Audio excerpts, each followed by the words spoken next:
Did you apologize for the behavior that went on with you and your date and the vaping, Kyle, or did you apologize, or pardon me, or did you apologize for lying to voters about what you did that night and the disrespect that you showed to service workers that night? You've repeatedly taken credit for projects in Colorado that you asked for funding for, but then you voted against the bill in the end. You're able to vote no and get the praise for voting no because you know that there are enough other Republicans who are willing to vote for those bills so they'll pass. You blame Republican voters for the fact that you nearly lost a safe seat and not your own conduct.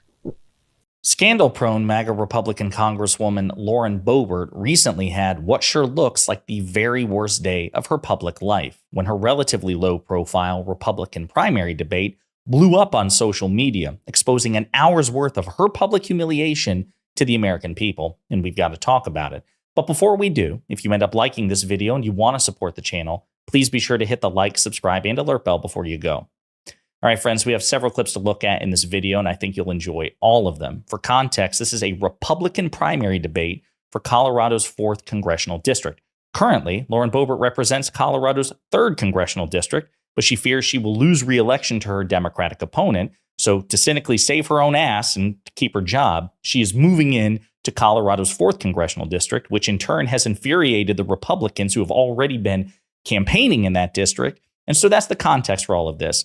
She's a pathological liar, so the moderator doesn't like her, the Republicans don't like her, and all of this shows in the clips I'm about to show you because she is brutally challenged and fact-checked every step of the way, and it's glorious. In this first clip I'm about to show you, Lauren Boebert's highest profile scandal, the Beetlejuice Theater incident, in which she drunkenly vaped and groped her date, and it was exposed to the American people, that is brought up, and she has a back and forth with the moderator.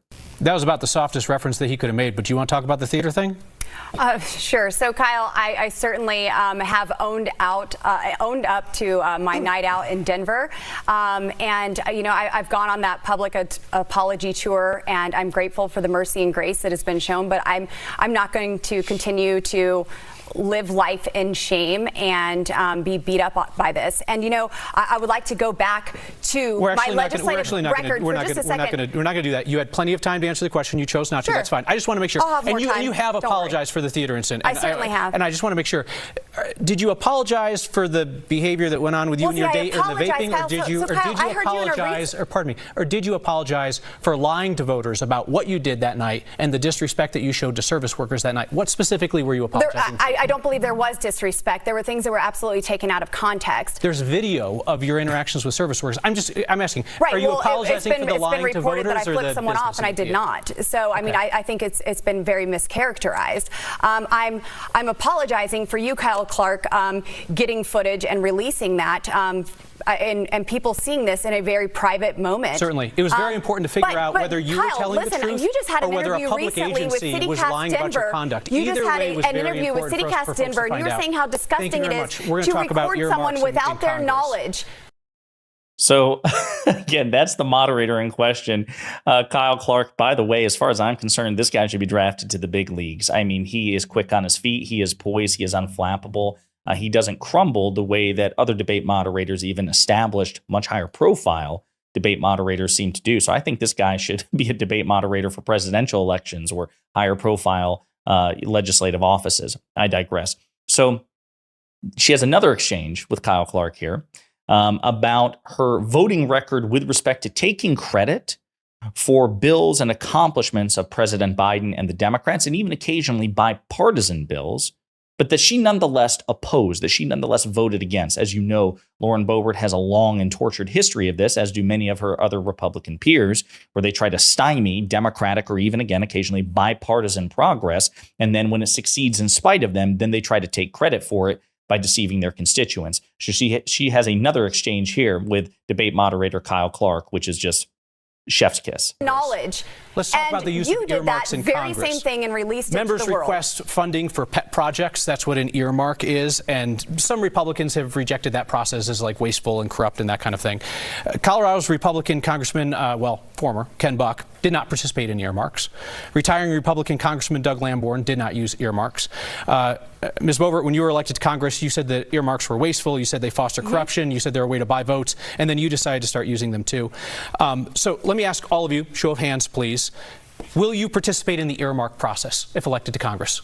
Absolutely. That is a yes from Mr. Lynch, It Mr. depends on next Holtorf. year's Pardon me, rules. please allow me to say Yes, these sir. people's names, okay? Mr. Lynch, Mr. Holtorf, Mr. Sonnenberg. A no on earmarks from Mr. Yu. It and depends. It depends from Ms. Flora. Okay. So I wanted to ask a follow-up question on the issue of earmarks, Ms. Boebert. You've repeatedly taken credit for projects in Colorado that you asked for funding for, but then you voted against the bill in the end. Bridge over the Roaring Fork River in Glenwood Springs, water treatment plant in Gunnison, I-70 interchange in Grand Junction. You're able to vote no and get the praise for voting no because you know that there are enough other Republicans who are willing to vote for those bills so they'll pass. My question for you is this, and just a short answer, it truly is a yes or no question. If you were the deciding vote, would you still have voted no and killed all of those projects in Colorado that you now take credit for? Yes, and I would have worked for a Thank you very much process. I for would that have worked answer. for a process to get those over the line, but I worked to get those in, and I have had over 80 initiatives signed into law through the appropriations I process. appreciate the direct answer. So again, folks, utter madness. I mean, first off, again, impeccable debate moderation from Kile Clark. He asks direct questions. He also provides meaningful context, and he doesn't provide much wiggle room for pathological liars and hypocrites like Lauren Boebert to try to wiggle out from. Again, he points out, you vote against these things, you take credit for them. The reason that you're able to cynically do this is because you'll get credit for voting against President Biden's agenda. So that appeals to your hyperpartisan base who want to just screw Biden over. But then you're also banking on the fact that there are other more principled Republicans who are willing to work for bipartisan compromise. And so you get to simultaneously have your cake and eat it too. But if it were truly up to you, would you vote against these things? Yes, I would. And again, just goes to show you how much of a cynical partisan loser that Lauren Boebert is. This is a recurring theme, by the way. One last thing before I play a clip of her sparring with one of her Republican primary opponents on the stage is, again, debate moderator Kile Clark holding Lauren Boebert's feet to the fire about her political risks. Basically, the risks that she poses of losing elections, losing contests. And Lauren Boebert seems to want to blame Republicans for that.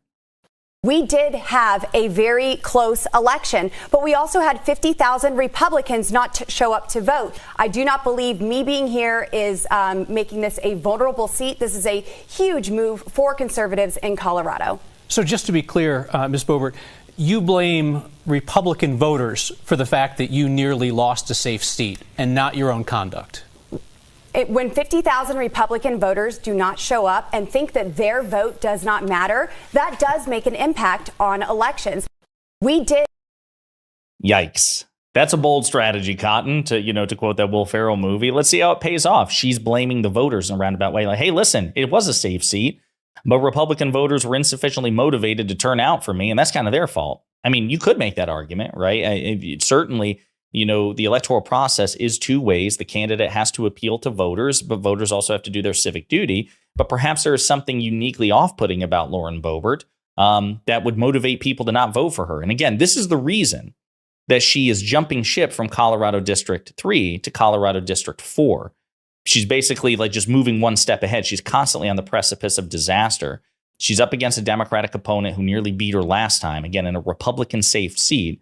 The indicators and the fundraising show that she'll probably lose that election this time around. So she just wants to keep her job. And so she's muscling her way in to Colorado District 4. And again, her Republican primary opponents, if you watch this debate, they're obviously upset with her, as well they should be, because they see this as a cynical, self-serving ploy by Boebert. And it kind of runs manifest here to these two complaints kind of come home in this exchange that I'm about to show you. So here, she is up against a state Republican representative, last name Holtorf, who I think was favored to win the seat at one point. He's obviously upset by her intrusion in this.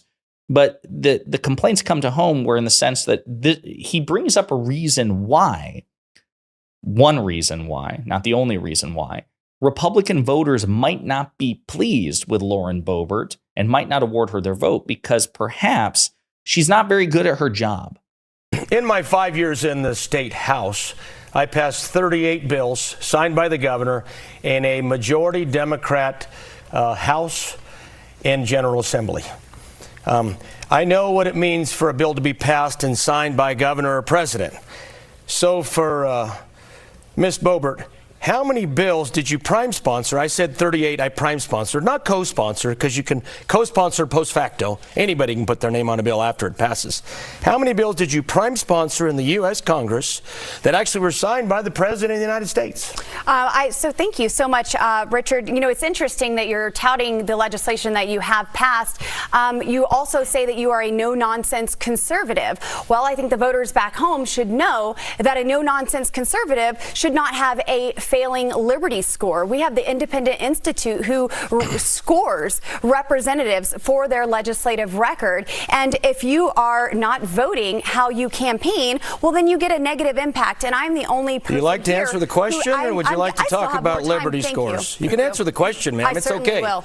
So, I asked a very specific question. Please answer. One of my favorite pieces of legislation that has been signed into law is my Pueblo Jobs Act that creates at least 1,000 jobs in Pueblo, Colorado. We worked to incorporate the BRAC process. So nearly $7 billion in infrastructure would not be bulldozed and go to waste. But there are also many other pieces of legislation that I've passed through the House. And it doesn't also, matter if it's passed through the House. If the president doesn't sign it, ma'am, government, and I'm not going to compromise my principles to just pass a bill that Thank does you very not much. honor. I would give you one more opportunity if you would like to answer his question, which is the number of bills you've prime sponsored that have been signed by the president. So my Pueblo Jobs Act has been signed into law. A number, please. That is one. Got it. That's awkward. So listen, I think that was a telling exchange.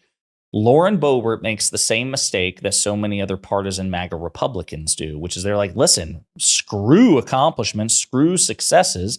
The point is to stick it to Democrats. I will not work with Democrats, and I will not boast of my work with Democrats. So I've gotten very little done. As a matter of fact, this Pueblo Jobs Act, she again voted against the primary bill, which provided the funding for it. So even that, in many ways, was done in spite of her. She got her cake and ate it too, just one time. He was right to point out, like, listen, and Holtorf used his own example. He's like, listen, I'm a conservative Republican, and yet I was able to get past 38 bills signed into law by a chief executive. And again, in a Democratic dominated legislature. Ergo, he was able to work cooperatively with the other side to produce results for his constituents. What have you done to that effect? She hasn't. This is the problem with MAGA Republicans, because they have convinced themselves that it's actually a win to thwart Democrats, even on common sense bipartisan issues. Anything that could be spun as a political victory for the Democrats is not worth undertaking, even if it's good for my own constituents. And he was right to hammer her on this, okay? Because this is, again, MAGA Republicans think they can be the tail that wags the dog. Well, I passed many things out of committee. I passed them in the House of Representatives. As Holtorf points out, it's irrelevant if it doesn't make it through the Senate and is signed into law by the president.